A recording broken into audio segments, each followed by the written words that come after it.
Heureusement pour nous, le Crimson Drake était bien au port. La capitaine Whitehawk et son équipage n'eurent pas besoin de beaucoup d'explications. Eux aussi détestaient les esclavagistes, et dès que Zot leur présenta les documents récupérés dans l'entrepôt des runners, ils acceptèrent de nous aider. Bryn, la chef de pont, disparut aussitôt sous le pont pour réparer les canons en chantant avec un enthousiasme légèrement inquiétant. Tara, la navigatrice aveugle du Crimson Drake, passa quant à elle ses doigts sur les registres des contrebandiers. Elle pouvait nous conduire jusqu'au lieu de l'échange, mieux encore, elle prévoyait une chute brutale de la température pendant la nuit.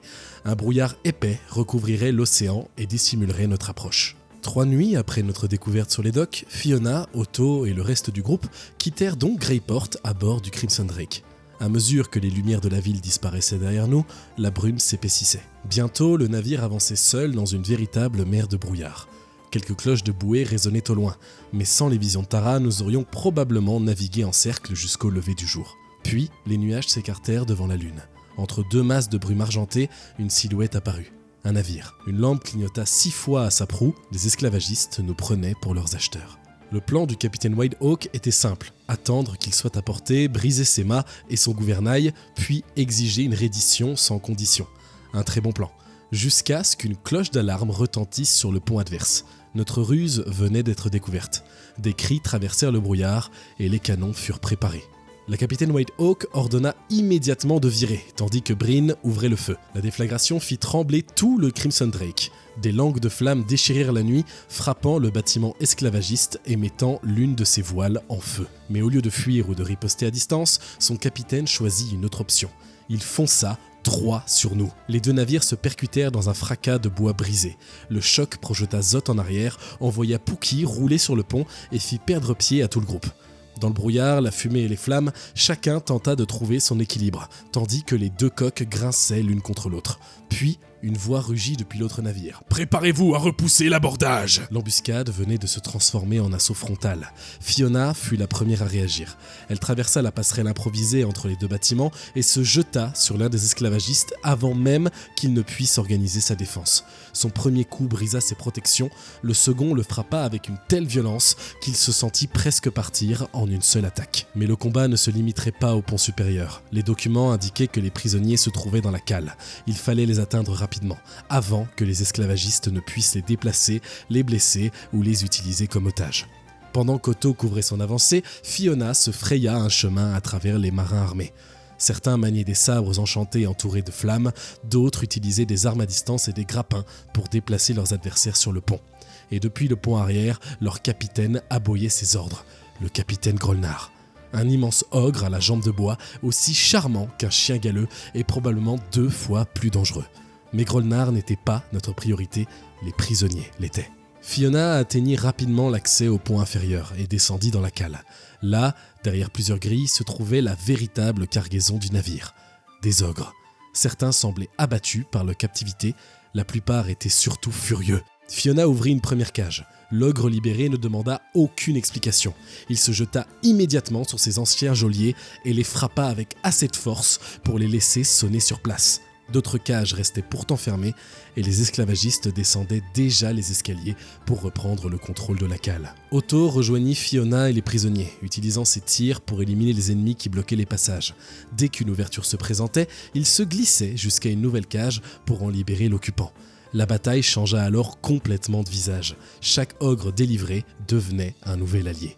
Ils avançaient vers les esclavagistes, les frappaient, les étourdissaient et occupaient les étroits passages du navire. Mais ils n'étaient ni invincibles ni particulièrement prudents. L'un d'eux encaissa plusieurs attaques presque immédiatement après sa libération. Otto dut détourner son attention du combat pour le soigner, avant de repartir ouvrir une autre cage. Pendant ce temps, Fiona tenait la ligne. Dans l'espace confiné de la cale, les esclavagistes ne pouvaient plus profiter de leur nombre. Ils devaient s'approcher d'elle un à un ou se regrouper dans des passages où chaque coup de la guerrière risquait d'atteindre plusieurs cibles. Les sabres frappèrent, les grappins claquèrent contre le bois, des pièges furent posés sur le pont, mais Fiona et Otto continuaient d'avancer. Les ogres se dispersèrent aussitôt dans la cale, assommant les ennemis qu'ils pouvaient atteindre et bloquant les sorties. Le capitaine Grolnar tenta de reprendre l'initiative depuis le pont supérieur. Il donnait ses ordres, tirait sur les héros et envoyait ses hommes au combat. Le vaincre directement ne servirait pourtant à rien.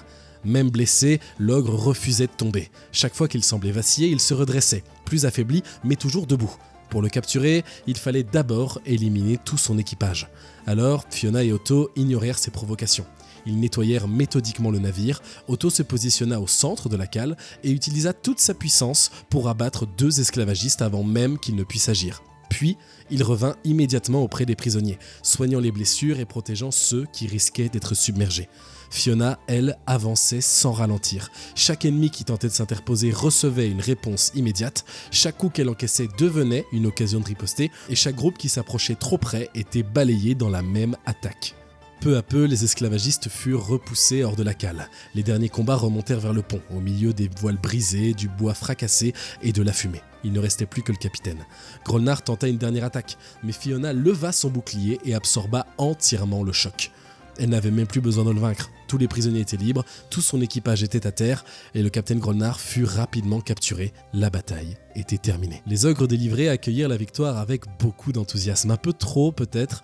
Il fallut un long moment pour les convaincre, ainsi que Gog, de ne pas réduire les os des esclavagistes survivants en farine.